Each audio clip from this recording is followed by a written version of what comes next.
Walt Disney's Mickey Mouse's Picnic, A Little Golden Book.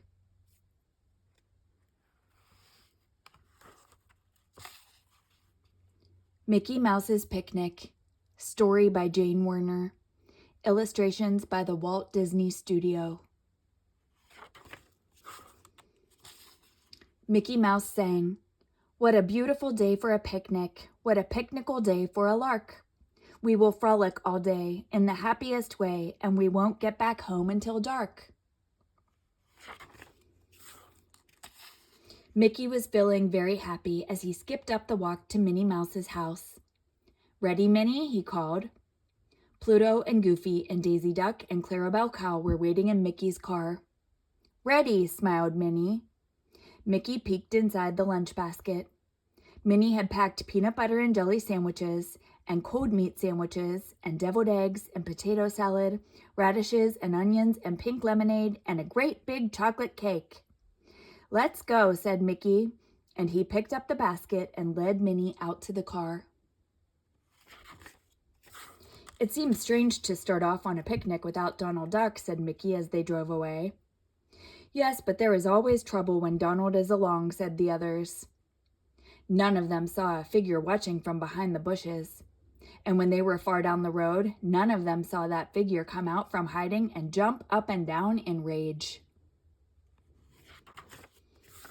"What a beautiful day for a picnic, what a picnical day for a lark," everyone sang as Mickey Mouse drove merrily down the road to the picnic grounds. And it did start out to be a perfect day. First they went for a walk along the riverbank. They found a grassy spot beneath a tall shade tree, and they left Minnie's lunch basket there. Then everyone went swimming in the old swimming hole, and how good that fresh, cool water felt. They swam and floated and played around and had a wonderful time.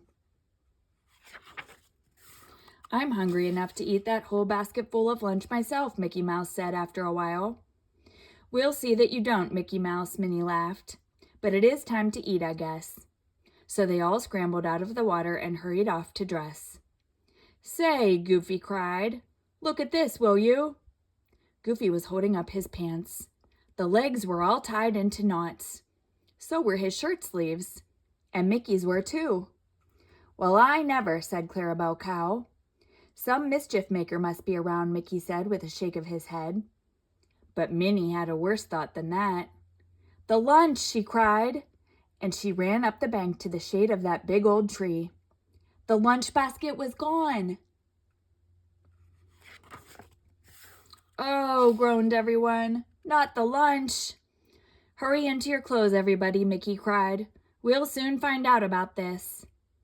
They struggled to undo the knots in their clothes. Then they dressed in a flash and were off on the hunt. All through the woods they hunted, under every bush and trailing vine, but not a sign of that lunch basket did they see. At last they came out on the road again near where they had left Mickey's car. They were hot and tired and hungry and cross. And it was then that they met Donald Duck walking along the road all by himself. He had a fishing pole over one shoulder, and a bundle hung from the end of the fishing pole. Donald was whistling as he walked along, and he looked very pleased with himself. "Well, hello, hello, hello," he cried. "Imagine meeting you folks out here. I just came for some fishing myself. Got tired of spending a lonely day at home." "Oh, yes," said Mickey. He felt bad because they had left Donald behind.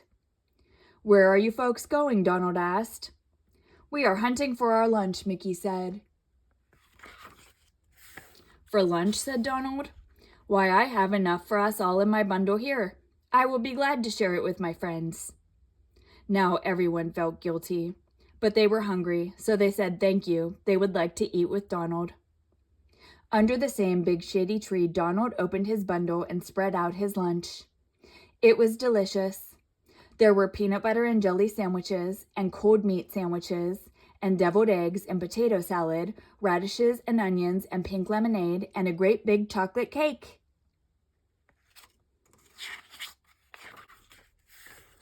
A strange look came into Mickey and Minnie Mouse's eyes as they saw that picnic lunch, but they did not say a word. So they all sat down and ate and ate. "This is delicious, Donald," said Clarabelle Cow. "And it is nice of you too, Donald," Daisy Duck added, "to share it with us." "Sure is," said Goofy, reaching for another sandwich. "Yes," Mickey admitted. "I guess we misjudged you, Donald, old boy." "Humph," said Minnie Mouse. Then she turned to Donald with her sweetest smile. "Did you bring a knife for cutting the chocolate cake, Donald?" she asked. I had one somewhere," Donald said. He looked all around, but he could not find it. "I fastened a knife to the bottom of my cake pan with paper tape," Minnie said. Mickey leaned over and looked at the bottom of the cake pan.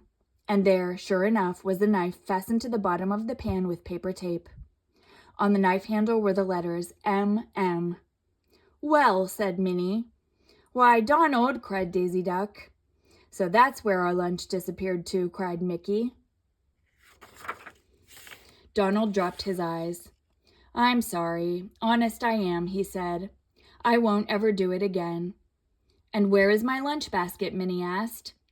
"In the back of Mickey's car," Donald admitted. Mickey had to laugh. "Well," he said as he cut the cake, "we've all learned a lesson, I think. Donald won't snatch any lunch baskets soon, and we know it's better to bring Donald on a picnic." Everyone had to laugh then, and they all piled back into Mickey's car. They made room for Donald to sit in the empty lunch basket. Then away they went toward town, singing merrily, "We will frolic all day in the happiest way, and we won't get back home until dark."